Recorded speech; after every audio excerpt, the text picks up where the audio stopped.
Tidelands Health. Better health begins here. It's time for Better Health Radio, brought to you by Tidelands Health. Here's Bill Klaproth. You can now get genetically tested to learn if you have an abnormal gene that is linked to a higher breast cancer and ovarian cancer risk.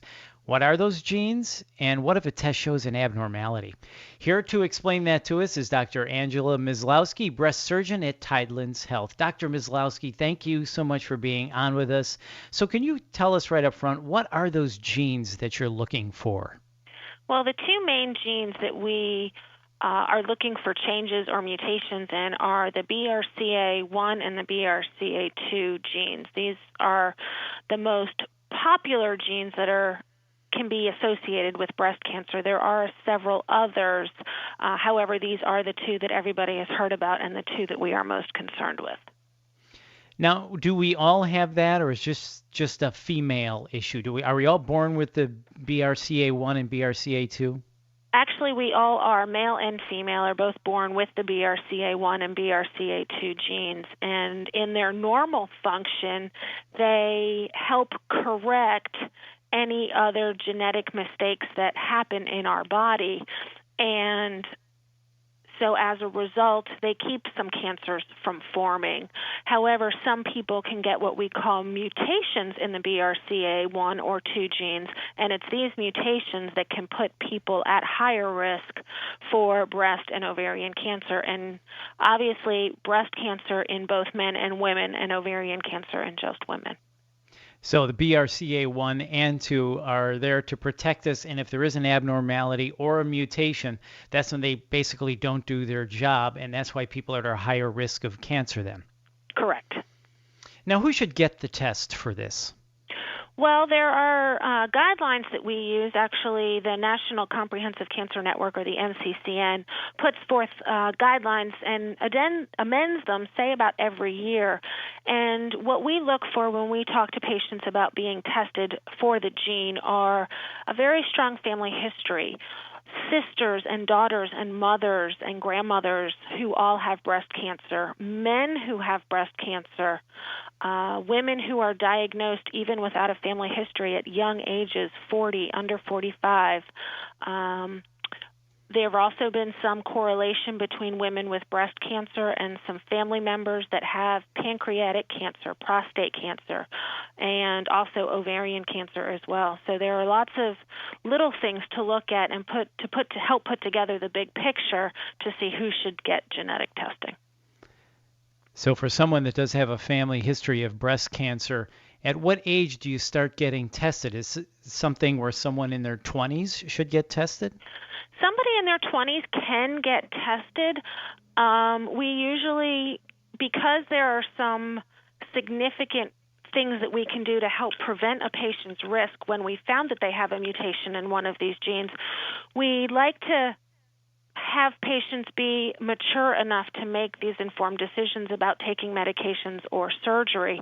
And when we talk about doing surgeries to help prevent a woman from getting these cancers, we want to make sure that they're, married and have completed their childbearing and things like that. Obviously, we want to know as soon as we can, but we also don't want to delay things too long either.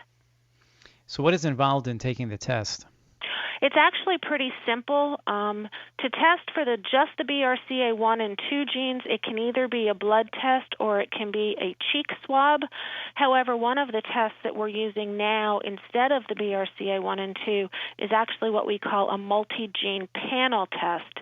And it tests for 17 different genes that can predispose a patient to different cancers, including BRCA1 and 2 mutations, and that's actually just a simple blood test. They just come into the office and they can have their blood drawn, and we send that out with a bunch of paperwork having to do with their family history, and we usually get the results back in about 3 to 4 weeks. This seems like a good way, really good preventative measures to take. Do women and men that have cancer in their family, especially breast cancer, do you see a lot of them wanting to take this test? We do and we don't. We have a lot of people ask about it.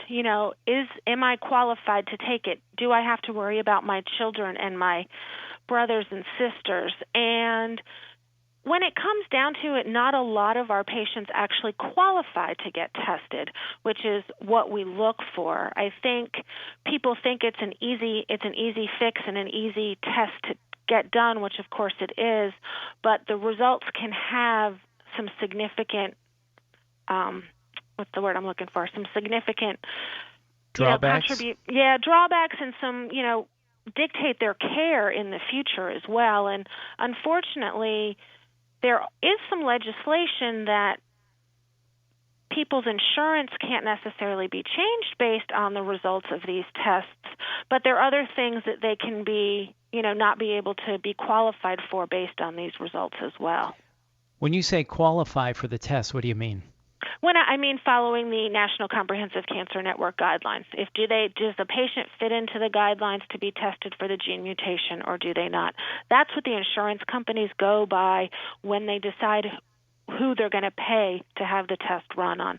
It's not cheap. It can be several $1,000s. So we don't want a patient to get stuck with a bill for something for several $1,000s if they don't have to be. So if someone qualifies for the test, they take the test, and unfortunately it comes back positive, or they're showing a mutation or abnormality, then what? Well, if the patient shows an abnormality or a mutation in one of either the BRCA 1 or 2 genes, if they currently do not have breast cancer, that mutation in the gene means that they have up to about an 80-85% chance of getting breast cancer in their lifetime as a woman, and up to about a 10% chance of getting breast cancer if they are a man. Also, for the women, that mutation in the gene means that they can get or have a chance of getting ovarian cancer, a risk increase from about 1% in the regular population to upwards between 20 and 40% with a gene mutation. That is a high risk. It is. Oh, it's my. Very high. Wow. So what are the options then for somebody that has this high risk of breast cancer? Well, the options, there are actually several. We have tested, I say, using in quotations, older patients, over 60 to 70 years old, because the guidelines for what we can do are only hold true up to the age of 70, because that's the population that was studied. I have several patients that have mutations in the gene that do not want what we call prophylactic surgery, which I'll mention in a minute, but we just follow them extra carefully with breast mammograms and breast MRIs and clinical exams on a very frequent but regular basis, so that if they do develop a breast cancer, we can find it, and we can find it very early and treat it very early. Other things that some patients can do are, there's things that we call chemoprevention. It's not necessarily chemotherapy, but there's some pills, something like tamoxifen, which can help decrease a woman's risk of breast cancer if she has a mutation in one of these genes. And also the most drastic measures, which are not necessarily the worst, are actually what we call prophylactic surgery, either removing a woman's ovaries, especially if she's been completed childbearing, or actually doing what we call prophylactic mastectomies, which is removing the breast tissue on these women that have the genetic mutation, and that can decrease their risk of getting the breast cancer significantly. Is that what we would call a mastectomy? Exactly. A prophylactic mastectomy for both breasts, yes. So if the test comes back positive, basically there's three options. There's increased monitoring, chemoprevention, and then the mastectomy or the removing of ovaries. Correct. And if it comes back negative, is somebody totally in the clear then? The patients that we sort of tell are in the clear are, say, the daughter of a woman who was known to carry the gene. The mother not carry the gene, carry the mutation for the gene. The mother carries the mutation for the gene.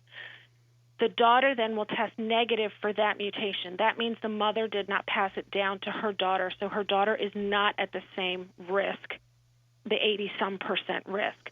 She goes back to what we call the normal population risk, say about 12% or 12 to 20, 1 out of every 8.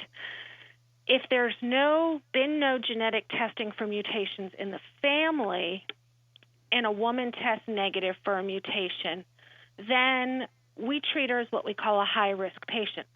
She must have qualified for that genetic testing based on family history or her own known cancer at a young age.